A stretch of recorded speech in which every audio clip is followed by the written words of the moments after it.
Lawrence Neal here, and welcome back to High Intensity Business, your one-stop shop for elevating your hit business and fueling your passion for high-intensity training. Please subscribe on your favorite podcast app and on YouTube. This really helps the podcast grow and frankly just helps more people.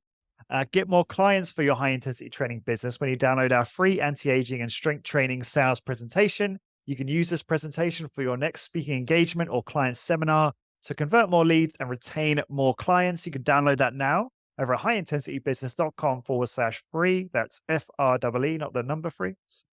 This is episode 414, and today's guest is Jenny Blake, and I am so chuffed to have Jenny on the podcast. I've been consuming Jenny's content on her excellent podcasts, Free Time and Pivot Method, for some time now. And so excited to have you on, Jenny. Jenny is a former Googler and an acclaimed career strategist, international speaker, and author of the books Life After College and Pivot. Her expertise in navigating change has made her a thought leader in the field, helping individuals and businesses successfully pivot and grow. Founder of Pivot Method and Free Time and host of the Pivot podcast, Jenny's dynamic insights are sought globally by Fortune 500 companies, universities, and media outlets. Jenny, welcome to the podcast. Great to be with you. Thank you so much, Lawrence. And I actually wrote a third book during the pandemic in 2021 called Free Time, same name as the podcast. So thank you for having me. It's great to be here. Thank you for correcting me. And you would probably like to know that good bio came straight from ChatGPT, by the way. So that's why I was wrong. I was wondering because it's, yeah. Is it wrong? Quite inaccurate. Well, from a systems perspective, I was thinking, where did I go wrong? Did I leave up a very old bio? Because I was like, I haven't heard that version of my bio in a long time. And then now I love that you used GPT because, of course, right, it's only updated to 2021. And I was writing Free Time during 2021. So according to ChatGPT, you're so right. Free Time doesn't exist. That's pretty funny. And I would be very embarrassed right now, but I felt that it was kind of funny to use AI because I listened to your episode with Kevin Kelly, where you were talking all about this and you produced a bio real time for him on your podcast there. So that's kind of why I did that. So I don't feel too embarrassed, but apologies for some errors. Well, you know what? It's what we're all experimenting with now. So I love that you're trying that. And there it just shows the positives and it shows a few limitations like, oh, okay, it's a good reminder. See, this is exactly what Free Time is all about, which is that there's no such thing as really even a mistake. It's just an opportunity to improve the system for the next time. So now let's say you're writing to your team and you have documentation, you would say, if GPT helps you with anything, make sure you also use the plugin that searches for current results because as the time of this recording, there has to be an extra button that you integrate. But the thing that I've been using GPT for as well, which has been really interesting, is you can type in like, what is podcaster Lawrence Neal? What is his life purpose? Or you could say, please comb the archives of high intensity business and write 500-word essay on what makes Lawrence's show unique or what is his competitive advantage. These types of questions I find so interesting for business owners to try to glean what does this universal intelligence, or as you said, Kevin Kelly calls it, our universal intern, what is it going to discover about ways we could pitch ourselves or write some sales copy or get an outside perspective on what makes each of us unique? So I love that you pulled it in right for the intro. Well, look, just to be accurate, is there anything else that I need to clarify there? Something you would have preferred I'd said differently, just so we're complete on that? I would just highlight that now my business, I like to say it runs on two skis. So I have the Pivot IP and the Pivot book and the Pivot podcast the book came out 2016 and the podcast 2015. And then Free Time is another whole ski of the business. So there's the Free Time with Jenny Blake, the podcast that you mentioned, and Free Time, the book, Lose the Busy Work, Love Your Business. And it's all about setting your time free through smarter systems. So that's the main thing I would emphasize is just now I kind of run my business on these two main channels. Yeah, great. Thank you for clarifying. And I think both of these, both skis are very useful to my audience, and that's why I really wanted you on the show. Now, obviously, as we were kind of discussing before we started recording, we're going to focus on social media, and I guess just to give the listeners and you some context as to, I guess, how I want this discussion to go, or not how I want it to go, but just my experience, I guess, might be a better way of putting it. So I am trying to keep this succinct because I know I can ramble about this. But I've been using social media for high intensity business. This is the online business, the podcast community, etc. For several years, and then at the beginning of 2022 or end of 2021, I stopped using it for a year. I don't want to talk about that too much in this episode because I'd rather talk about the personal training business I have as well, which is more relevant to my audience. Where we started that business a couple of years ago, and we've only just started social media. So until now, we've been using, services like bark.com to get new clients and referrals, just trying to deliver great service and great workouts and asking clients for referrals. And that's worked, but we're starting to need more. And so you could argue maybe we should double down on what we're doing, and you got to be careful about spreading yourself too thin, etc. But we're just introducing more tactics to the pool of marketing. Anyway, but obviously, I learned about you through Cal Newport's wonderful podcast, Deep Questions. And Cal was asking you for advice on productivity and helping him, which I thought was wonderful because not often do you see thought leaders actually be vulnerable and kind of ask for help. And he was very vulnerable during that. And I really enjoyed I really like the way you come across. And obviously when you said you grew, successful business without using any social media in the recent history, I thought that was absolutely fascinating. And that led me to then obviously start consuming your content.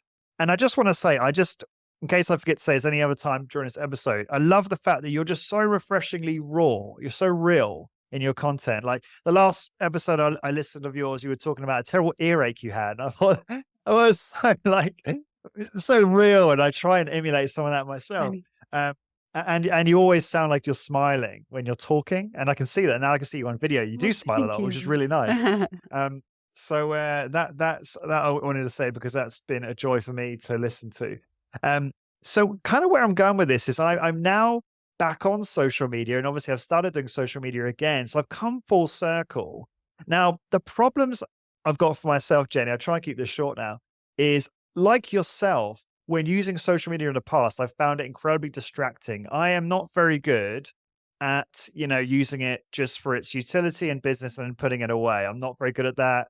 And do find it quite draining, and it's probably not great for me from that perspective. But for whatever reason, I'm using it again to see if I can drive results with it. And I'll perhaps stop talking there and just kind of ask you, what's your current thoughts on using social media? And maybe we can just keep the audience in mind in terms of using it for, a brick and mortar service-based business, a personal training business as well. Sure. So much I can weigh in on. My first question, I know you didn't want to go too much into your side of this. How did you feel for the year that you were off social media? What were the pros and cons? Joe, to be honest, I've got two young kids. Right? I've got a 1.5-year-old and a 3-year-old. So my life is incredibly stressful. And I've got two businesses, right? So an online business and a personal training business. And I probably was just as stressed out. I was just as overwhelmed. It's a very challenging year for me and for my family. And so I can't say, I'm not sure if my quality of life was improved. Interestingly, previous to that, I don't think I'd been using social media very well. When you kind of feel like you have to be on lots of platforms, so then you're not as effective, right? I just wasn't seeing much results from it. When I look at my Google Analytics, I wasn't seeing much traffic to the website from it. But then it kind of occurred to me later, well, actually, maybe a lot of the direct traffic from search engines is because people see you on social as a branding thing happening. And that's one of the reasons I went back on. So yeah, when I came off it, I didn't see, we see a small bit of growth in the business. The online business is the main one we're talking about here. But I didn't see, I thought what would happen is I'd be able to put a lot of that time and energy that was going into social into stuff I owned, into the email list, the website, the podcast. But what ended up happening is I got a ton of disruption from sick kids and kids who don't want to sleep and all the rest of it. And then also the focus on the second business. So it was very difficult. So actually, high intensity business kind of stood still for a period of time there.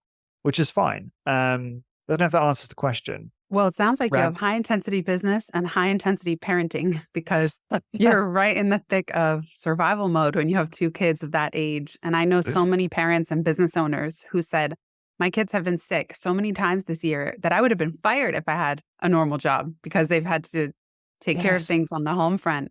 And to me, this is part of what free time and smarter systems is all about. It's not always so we can go sip coconuts on the beach. It's actually that when your family needs you, you can be there. You can show up for them. So I just want to say, I know so many people in that boat, and it's been a really tough few years for so many of us. And even the global economy seems like it's in a lot of flux, and things continue to be very wonky and slow, even these years after 2020 hit, which also disrupted absolutely everything, especially personal training. So you've been carrying a lot. And I love that you gave yourself permission to put the social media down for a year so that you could focus on what really mattered and what was moving the needle at home and at work.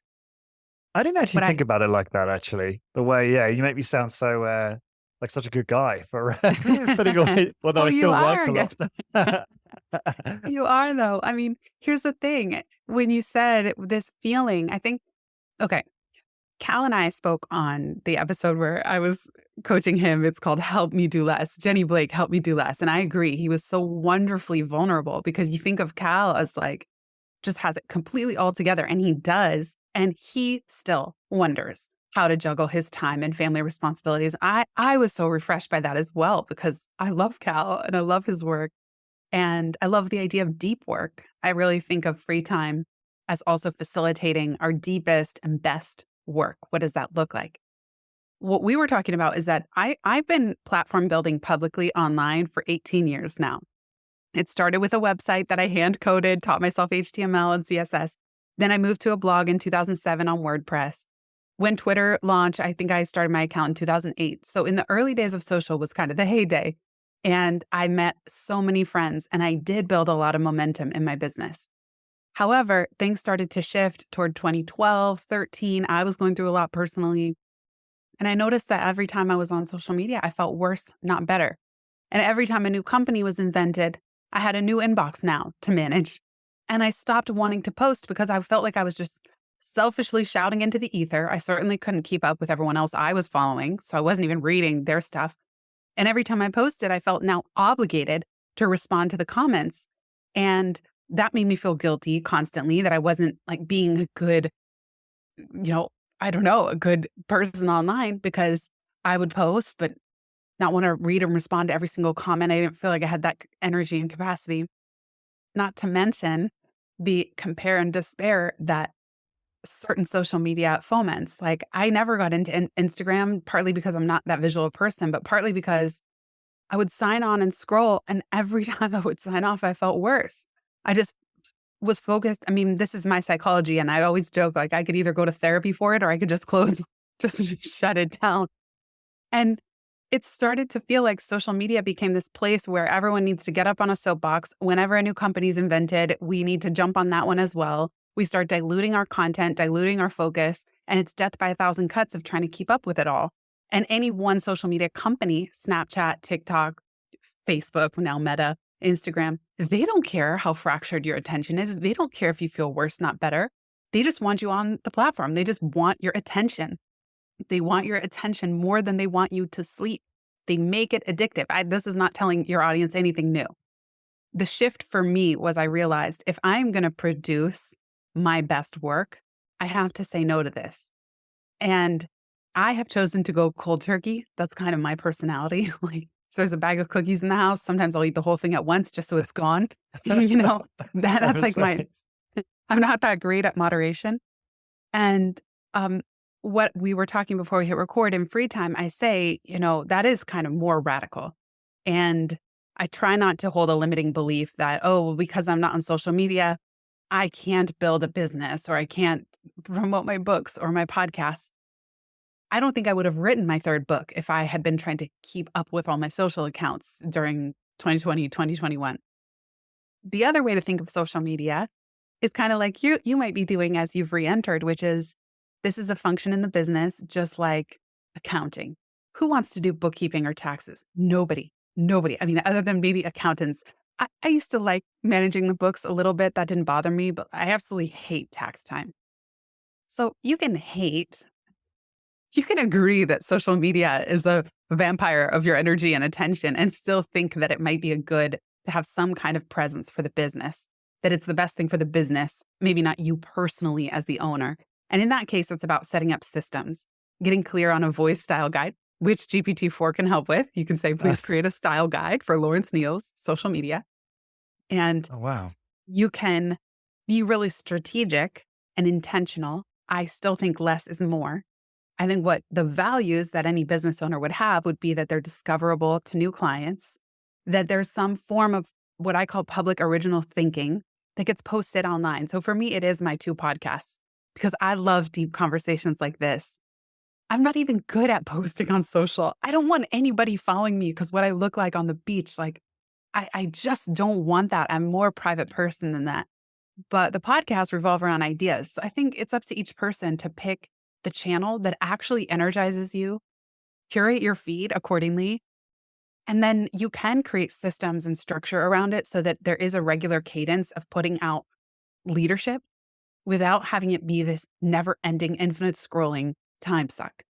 And I also, the last thing I'll say on my soapbox here is Yeah.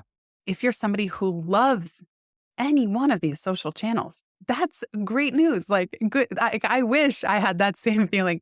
I did download TikTok for a month or 2, and I was so addicted. I would open the app, and next thing I know, 2 hours had passed, and I'm just drooling. I was so entertained. It just wasn't feeding my ability to produce public original thinking, so I ended up deleting the app. It's not that I wasn't entertained by it. But if you're somebody who genuinely loves any one of these formats, that's amazing. That's good news. And I would say double down on the 1 or 2 that you love and don't feel so guilty that you can't keep up with all of them equally all at once. I don't know who can Yeah. and still have it be high quality. Yeah. I think that I love your approach to this because I think when I first came off social media and I went hard, Jenny, like I deleted my accounts. I had not as many followers as some, but I had a few thousand across most platforms. And I deleted them and I lost all of those. And now I'm rebuilding from scratch, which is kind of painful. But I felt so, it was the right thing at the time for me. And I probably got on my soapbox a little bit and was trying to justify it to everyone else and almost trying to influence others to do the same. Whereas you're much more like, hey, you know what? I actually respect you if you can utilize social media effectively and not have it like drain you. And I listened to you say that and I thought that's so much more of a mature perspective around social media. So I appreciate that. And I guess the other question I want to ask you actually is, I think one of the things that kind of resonated with me is you seem to have a real value clash with this as well, right? So and for good reason, you talked about the addiction, how addictive these platforms can be, how a lot of the stuff they do is just perhaps just not right. And is that a big part of this for you as well? Is just you just don't feel like this is the right a moral act, and there are perhaps more morally correct things that you could be doing? Is that part of this as well? I just like to kind of zoom out and question the motivation of who's telling me I should do something. This is me, a little bit of a rebellious streak and a questioning side, which is who's telling me and how are they profiting from these shoulds, these prescriptions. And I know that social media profits from attention, and I don't. And the thing is, when I stopped my social accounts, I wasn't getting a lot of corporate work. Who knows? It could be different today, but I just don't believe that we should diminish our own light and energy and intelligence because of a should, because of what someone else says we should do, someone who is profiting from those shoulds that where it's not benefiting. So and that's why I feel like if it does energize somebody, that's amazing because it's going to give you energy. It's going to fuel you. You're going to feel creative. You're going to be doing great work. And then for someone else like me, that's like, why do I always feel so bad thinking of this stuff and trying to interact with it? And then also the pressure to kind of like jump around these different lily pads and like, oh, now you need to build a Facebook group. Oh, wait, Meta changed the algorithm and now that's irrelevant and only 5% of people see your post. Oh, well, now you should build a LinkedIn newsletter. Well, that's doesn't matter. You have your own email list. Now you got to build it over here. Like, I just think it's ridiculous. I don't know who can keep up with that. And I just think Yeah. every platform has their kind of like selfish perspective on why you should be on it. And I just want everybody to check in with themselves and give yourself permission not to be everywhere. And I just think what social can do is help you get to know people and vice versa and build trust. I wouldn't say everyone should be a podcaster either. Like, I do think you pick the things that fit your personality. But what's nice is when people want to learn more about you and think, should I hire you? Yes, of course, if they could search or listen to a podcast episode like this one, it does build trust. It does give you a sense of who somebody is. And I think whether it's social media or anything else, that's the goal is are you showing enough of yourself and your values and how you work that potential clients can learn enough, build some trust, build a relationship and rapport, and then eventually want to work with you.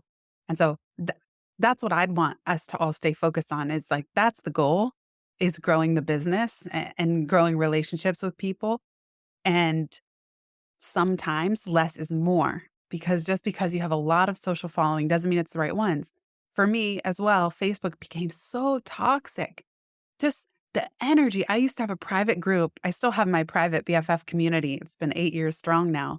At one point, we were on Facebook and I saw the shift where people would come over and start putting really toxic language, like, or just bad vibes. Like they would take their bad mood out in our group. And I thought, never in 5 years of having a private Facebook group has this happened. Oh, it's because they just read some rage-induced viral post or anger-inducing news story. And now they came over and tried to interact in our group about heart-based business.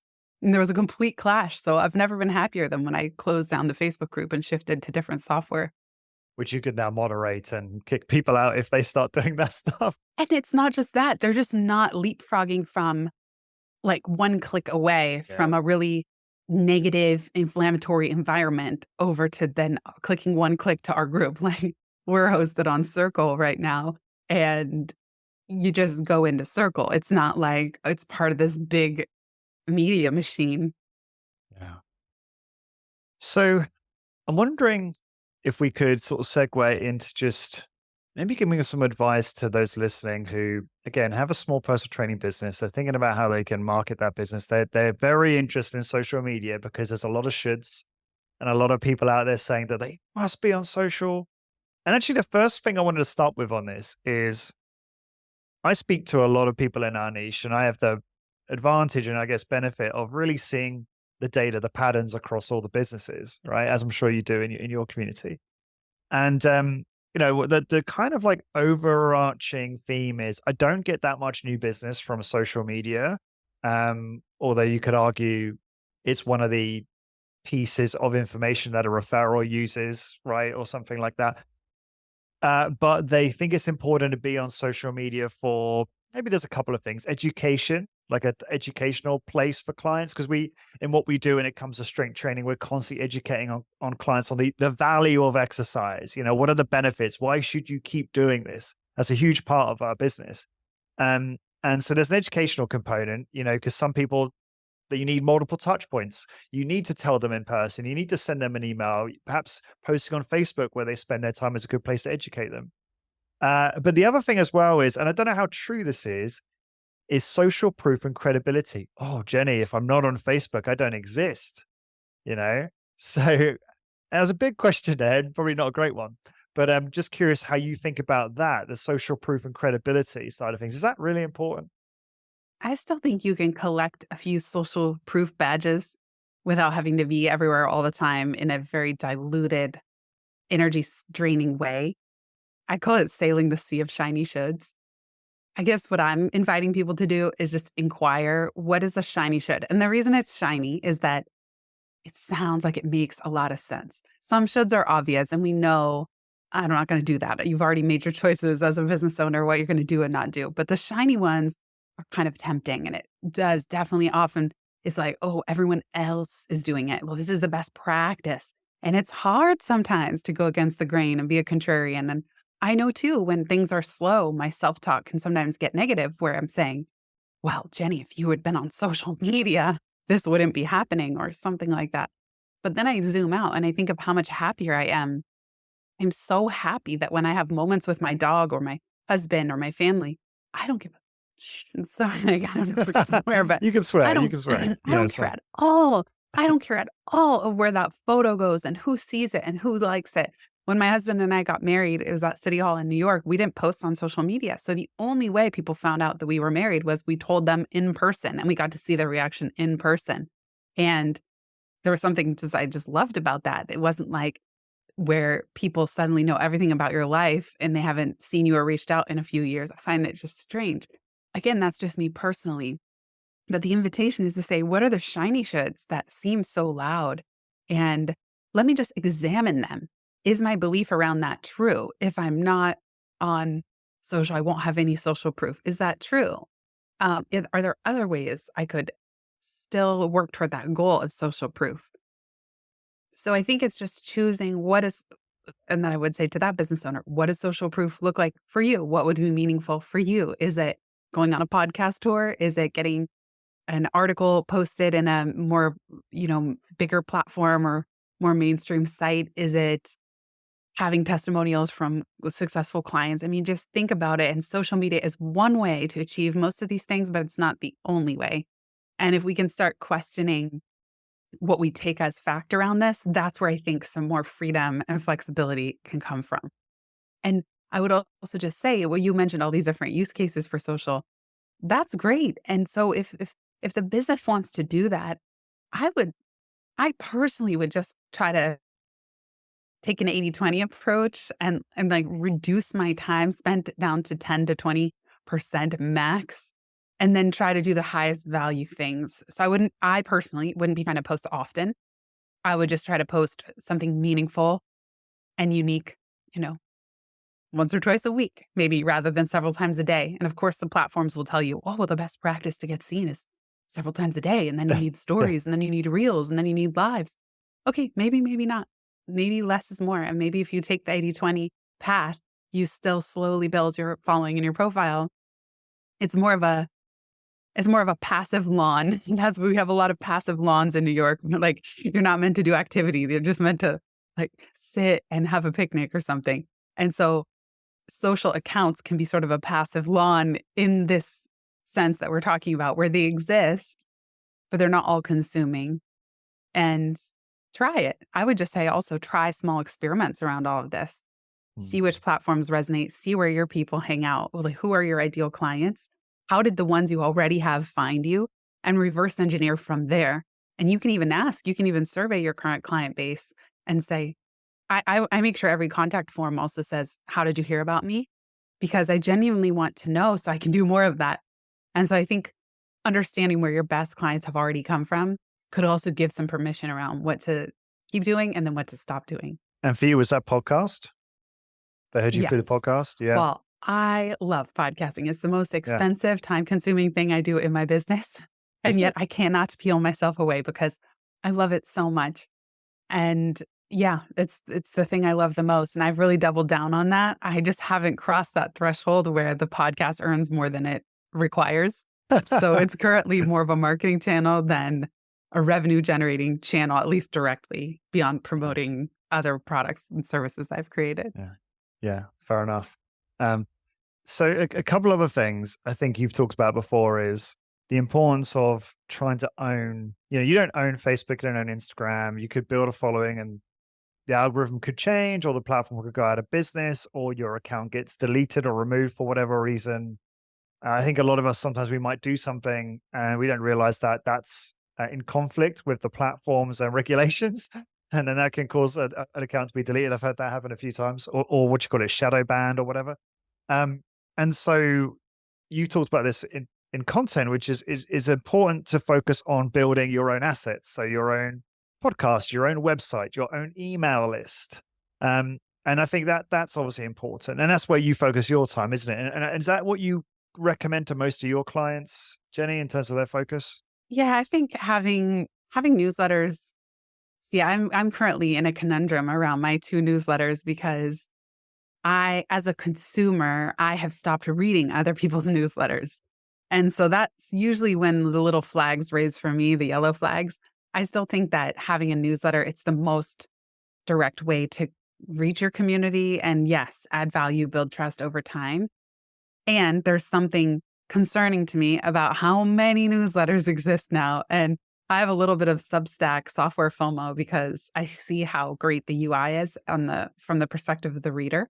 But my two newsletters are hosted on Kajabi, which powers the whole back end of my business. And I'm currently in a mode of rethinking, what is my newsletter for? What function does it serve in the business? It's not that I would shut it down completely, but I'm thinking always to myself, how can this area add value? How can it stand out and be different?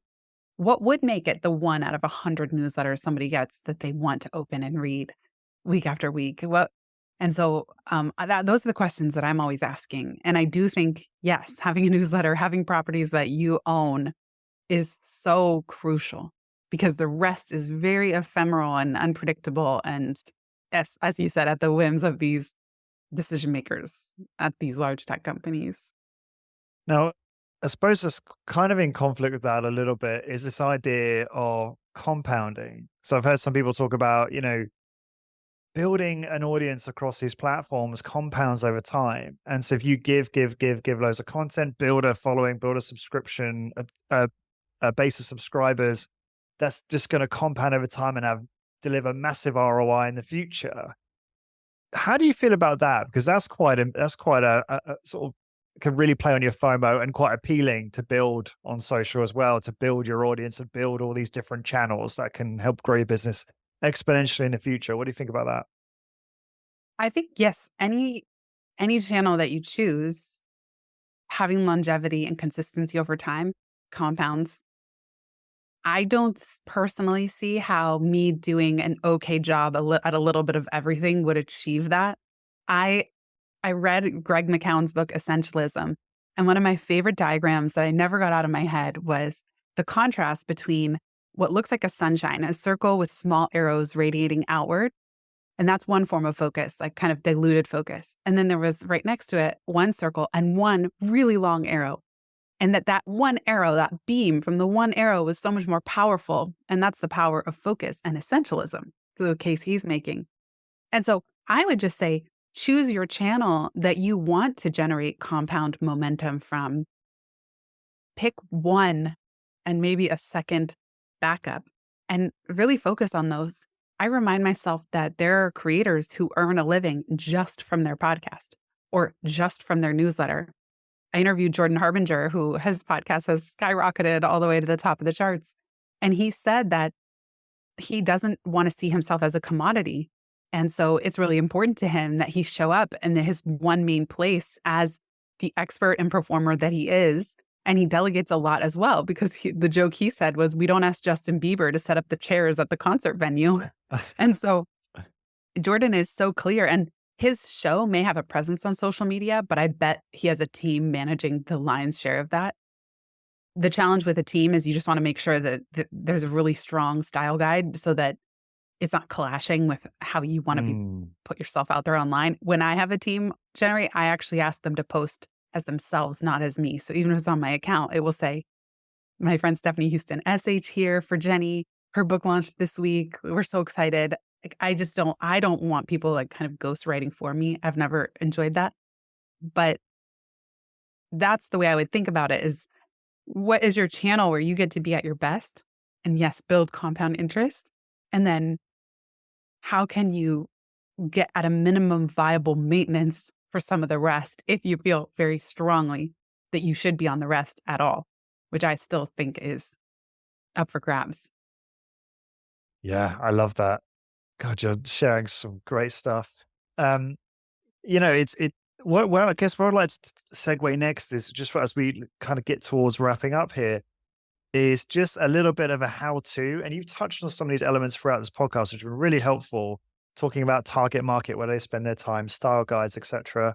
So maybe we can spend a little bit of time there. And I think it's at least the way I look at it, and I'd love to hear your view as well, is I think, I know a lot of colleagues in my space don't necessarily have a strict strategy or a plan, right? If you don't have a strategy, if you don't know what your goal is, what was it one of your podcast guests said recently? Success is clarity, or more clarity brings more success, or something like that. Which I know resonated with you. It's like if you don't have a clear goal, then all the tactics are kind of or kind of they're not being directed at any single meaningful focus, right? So that's the first thing, is understanding what are you looking to achieve. Are you going to bring on 20, 30 more clients this year? Are you looking to generate a certain number of free workouts, which in our industry we normally deliver a free workout, Jenny, and then that hopefully turns into a new client, right? So that's the first thing, because if that number might then determine what you actually do, and you might realize, oh, actually social media is not going to play a big role in me achieving that goal. So I'm going to come up with a question now. So I'd love to, if we could maybe start wrapping up here with perhaps a 3 to 5 point plan for those who do want to use social media, how you would use it for growing a small service-based business. What would be the first step, do you think? I would say I love where you're starting with this. In the book, I talk about the free time framework, which is something you can apply anytime you want to move from friction to flow. Social media is such a common friction area for so many people. So I'd say if someone is feeling friction feels like dread, feeling drained, procrastinating. It takes your energy. Like for me, email is a big drainer. Even though any one person writing in is so wonderful, I find email constantly overwhelming. So Same. to move from friction to flow, where time flies and you don't even notice, the free time framework: align, design, assign. So the steps that I would encourage somebody to take is first align.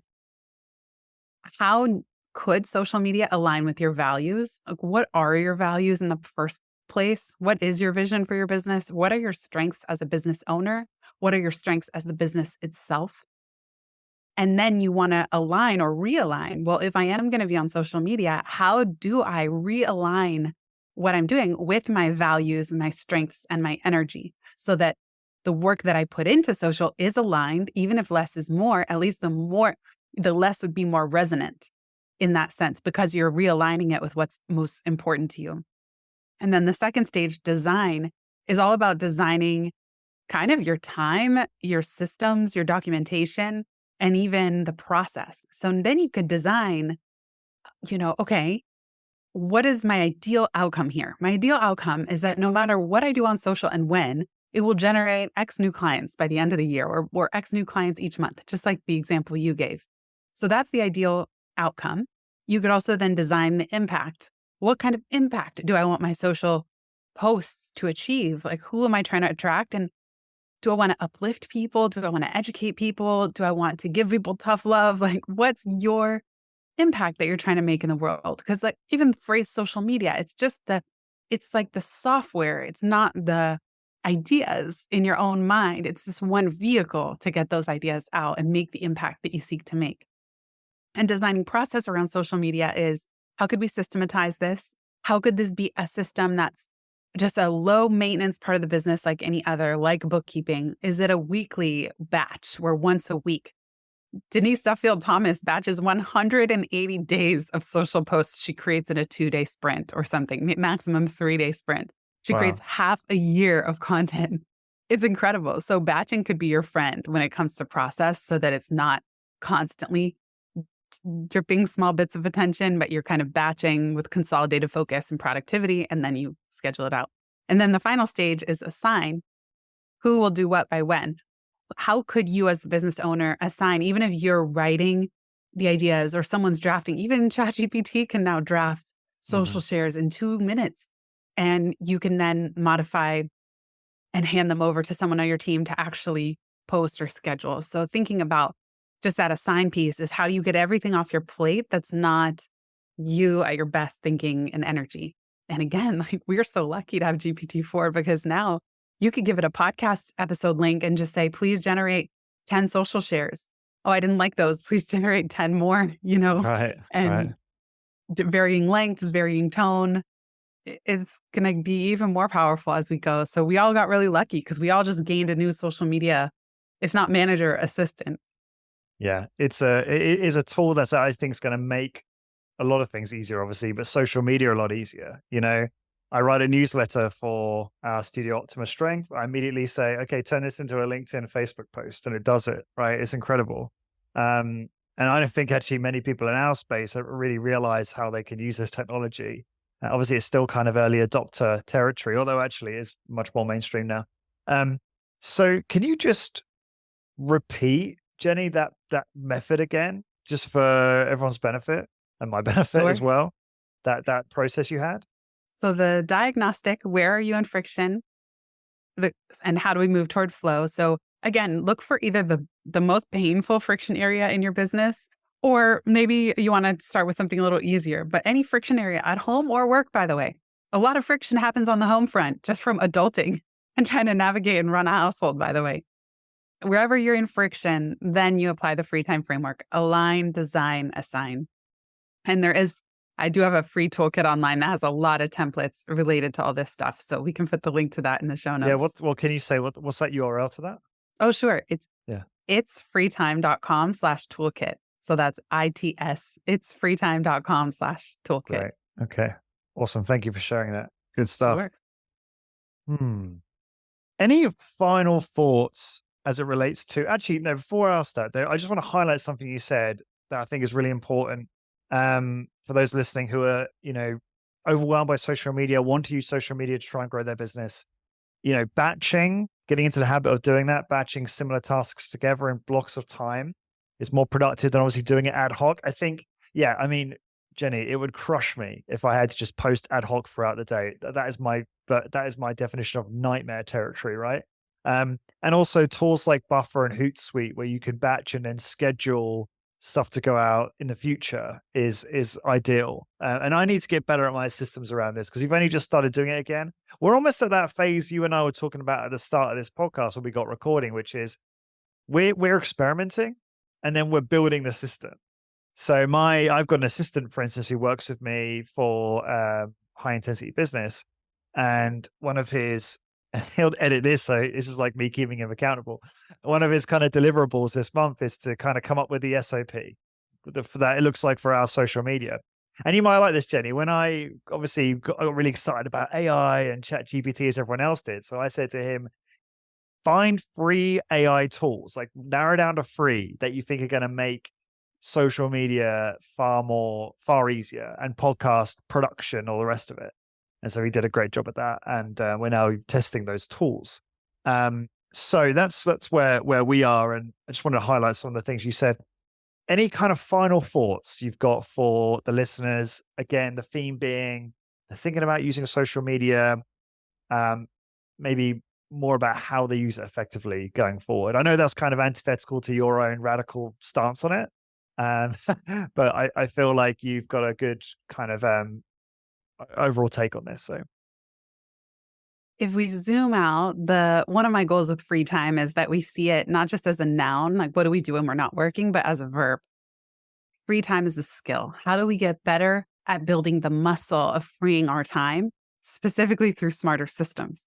So I love the fact that you've had a team member draft the first draft of the SOP or standard operating procedures. You could even ask GPT-4 to draft the SOPs. You could say, please craft me it's an amazing SOP for how to run my social media across these different platforms. Or what would you recommend to a reluctant business owner who still wanted a minimum social presence? Like, get creative, have fun, make this process fun. And then I love what you're doing, which is starting with small experiments that are more manual. And then the free time way is to say, now, how do I take small steps today that can free my time forever into the future? There's an agile development software quote that I heard over a decade ago that I've never forgotten. Each time you repeat a task, take one step toward automating it. So that's where we want to get with anything, whether it's social media or anything else in the business. Anything that's taking time and attention is each time you repeat a task, take one step toward automating it. So that's what I would be looking for, is after you run the experiments, after you determine where your favorite clients are coming from, what platforms are important to them, how you want to show up, what that looks like. Exactly as you said, Lawrence, that's the perfect time to now say, now what systems can we put in place to make this really smooth? I have a friend who has an assistant. He's more of an extroverted thinker. So every Monday, he calls his assistant for 3 hours and the assistant takes detailed notes. Now, if you're more introverted, 3 you could hours. record into Descript. The transcript happens in real time. And then you could feed the Descript transcript into ChatGPT and say, please summarize my notes from today. But the point is that this friend has designed a process that supports him getting to think out loud once a week in a container like that. That's a system. There's a recurring calendar entry with his assistant. And he feels that he gets to kind of talk through whatever's on his mind, and the assistant comes back with some more organized notes and action items. And again, GPT can now accomplish this as well. But anything like that. So even your social media, what if you're like a more extroverted thinker, you schedule an hour at the start of the week and you talk through your favorite ideas or what you're experimenting with. Or when I thought about how to reformat my newsletter, I thought I'm always curating things. I'm like a squirrel collecting acorns. So my favorite way to write a newsletter is what I'm watching, reading, listening to, tools I'm geeking out on. I like that format because I like collecting my little acorns and then sharing them out. So another thing I would encourage around all of this is make some lists of the creators that you genuinely admire, where if they send a newsletter, you actually open it or you make sure it goes into your main inbox. What are those like?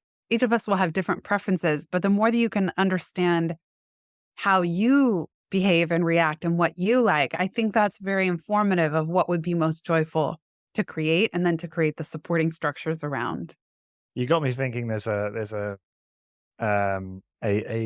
doctor and an expert in high intensity training called Dr. Doug McGuff is his name, and everyone in my space knows who he is. But outside of our space, he's not as well known. But he's like God in our space, right? Gonna annoy a lot of people saying that. Anyway, and where am I going with this? So you got me thinking, what are the things that I open or look at that I think, oh, I get so excited for or whatever. He'll do a YouTube video very, very unpredictably. He's not got a regular schedule. He's an ER doctor, right? So his shifts are all over the place. Very busy guy. And he's been on my podcast a bunch of times. Great guy.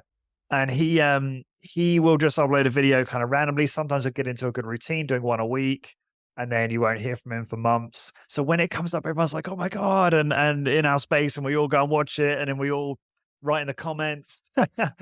And it got me thinking a lot about, how I feel about that, like how it makes me feel when I see it come up and then when I watch the video, and how I want to sort of replicate some of that myself is what you're getting at, isn't it?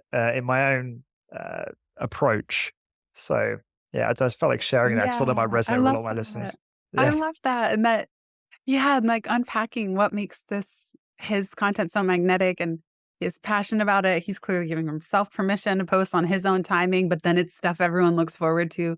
There's something to be said for that. That's kind of what Jordan was telling me on my podcast, that he doesn't want to be everywhere all the time. He wants it to be special when a new episode drops, because you haven't just seen Jordan, little snippets of him. Again, this might have changed because I interviewed him a couple of years ago. I haven't looked recently, but I like thinking about that what you gave is just a perfect example of, well, who is doing it differently? And look, you look forward to his stuff so much, and so does everyone else. And he has such a strong community around it. He's a great example of just, it can be done differently. It doesn't mean that everyone's doing it or that it's necessarily easy. It's maybe not the volume game that some people are playing. That's okay though. It might work better for you. And then because you have more energy, you have more creativity, more strategic thinking, more compelling magnetic content. Like, maybe I really appreciate the kind words you've said about my shows or, interacting with my work. And it's like, well, the reason I'm smiling is I'm doing the thing I actually like, So if I was like forcing myself to be in all these other places, I don't think I would be as compelling. So I'm always just thinking about, what is the trade-off that I'm not seeing here by following what is a supposed best practice and knowing myself personally. I'm a highly sensitive, introverted, all those things type of person. It's just so different than someone that genuinely gets energy by, like, never eating alone. My mantra is always eat alone, like eat alone every time I can, And then, whereas I have friends where if they travel, they make sure they don't have a single meal alone so that they're maintaining their network every time they go on a trip. Like, that's my nightmare. So we're all different. It's just giving yourself permission to be different and then build your business accordingly. Yeah, thank you so much. Jenny, thank you so much for your time today. Really appreciate it. It's really a joy for me to be able to connect with you like this. Please tell me and tell my audience the best place to find out more about you. Well, likewise, I love all these questions and diving so deep into this topic, not just the, as you said, the all or nothing, quit everything, but actually, all right, let's say we're going to dip our toe back in. How do we do it and maintain the integrity of everything that we're putting out there and creating? So I love this conversation, Lawrence. Thank you. Listeners can go search wherever you're listening to this podcast. You can search for Free Time with Jenny Blake or Pivot with Jenny Blake. Those are my 2 shows. And again, that link to the toolkit is it's freetime.com/toolkit. And there's all kinds of free templates related to everything we talked about.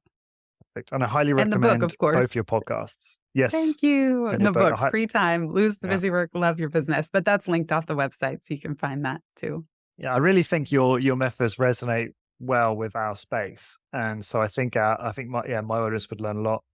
And just again, just quickly there, please subscribe, obviously, on your favorite podcast app or on YouTube. To High Intensity Business. It really helps the podcast grow and help more people. And to find the blog posts for this episode, please go to highintensitybusiness.com and search episode 414. Can you believe it? And until next time, thank you very much for listening.